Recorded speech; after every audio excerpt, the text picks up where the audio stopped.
the watch you should buy at every price. Buying a watch gets weird pretty quickly. At $50, you can get something reliable that will probably last you years. Spend a little more, and you can get something mechanical. Spend a little more than that. And suddenly, people start using words like heritage to explain their financial decisions. So today, we're starting at $50 and working our way through the best watch at every price point. And by the end, prices get completely out of control. $50.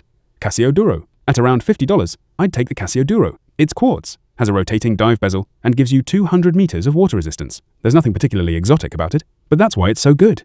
Quartz is accurate, reliable, and cheap to maintain. And the Duro gives you the look and basic functionality of a dive watch for almost no money. At this price, you're paying for function. And honestly, that's going to become less true very quickly. $100. G-Shock. At around $100, I'd go G-Shock. Something like the classic DW 5600. You're still getting quartz accuracy and 200 meters of water resistance. But now the extra money is buying durability. The case and internal construction are designed to protect the watch from impacts and shocks that would be a considerably worse day for most other watches. It's not luxurious. It's basically the opposite. But that's also why people love them. $300. Orient Bambino. At around $300, I'd take the Orient Bambino. This is where your money starts buying something other than pure practicality. Inside is an automatic mechanical movement. Instead of a battery powering an electronic oscillator, you've got springs, gears, and mechanical components actually keeping time. It's less accurate than the Casio, which is somehow an upgrade. But you're paying for the engineering, traditional watchmaking, and a much more refined dress watch design. It's one of the cheapest ways into mechanical watches without buying something that feels cheap. $500. Seiko 5 Sports. At around $500, I'd look at the Seiko 5 Sports. You still get an automatic mechanical movement, but now you have an enormous range of designs, colors, and configurations. Seiko also has decades of experience producing its own mechanical watches and movements, and that's really what you're paying for here. A proven mechanical platform from a major watchmaker, with enough variety to find something that actually feels personal. The only problem is, there's always another Seiko you like slightly more. $1,000. Tissot PRX Powermatic 80. At $1,000, I'd take the Tissot PRX Powermatic 80. This is where the improvements become easier to see and feel. You get sapphire crystal, a Swiss automatic movement, an integrated bracelet, and around 80 hours of power reserve. The finishing is a step up, the materials are better, and the bracelet and case become a much bigger part of the design. You're no longer just paying for a mechanical watch, you're paying for one that actually feels expensive. $2,500. Longines Spirit Zulu Time. Once you're spending several $1,000s, I'd look at the Longines Spirit Zulu Time. Now the movement becomes more sophisticated.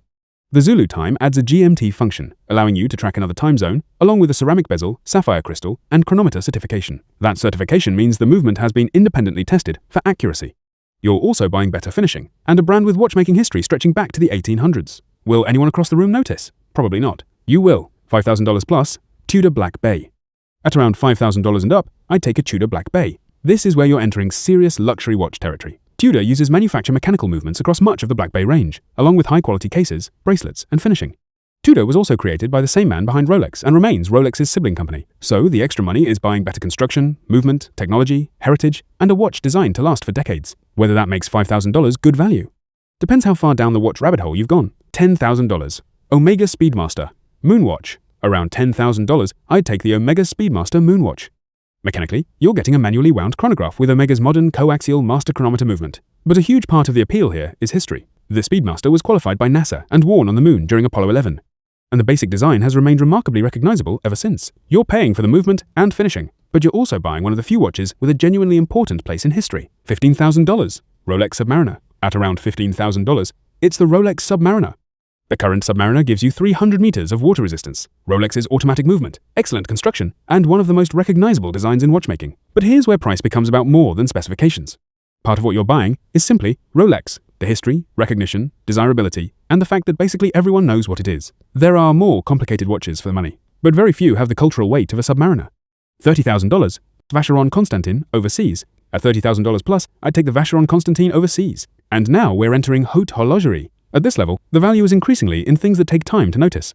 The finishing of the movement, polishing, decoration, tiny details on the case and bracelet, and the craftsmanship involved. Vacheron Constantin has also been making watches continuously since 1755.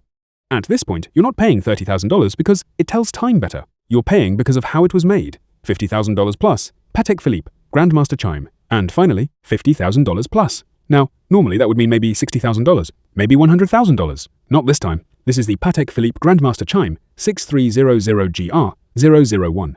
And its listed price is approximately $3.58 million. So what exactly happened here? This is essentially Patek Philippe showing what mechanical watchmaking can do when practicality stops being a concern.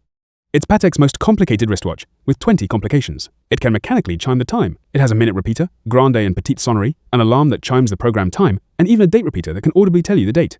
There's also a perpetual calendar, second time zone, moon phase, and 4-digit year display. And because there wasn't enough room for everything on one side, the entire watch is reversible and has 2 dials.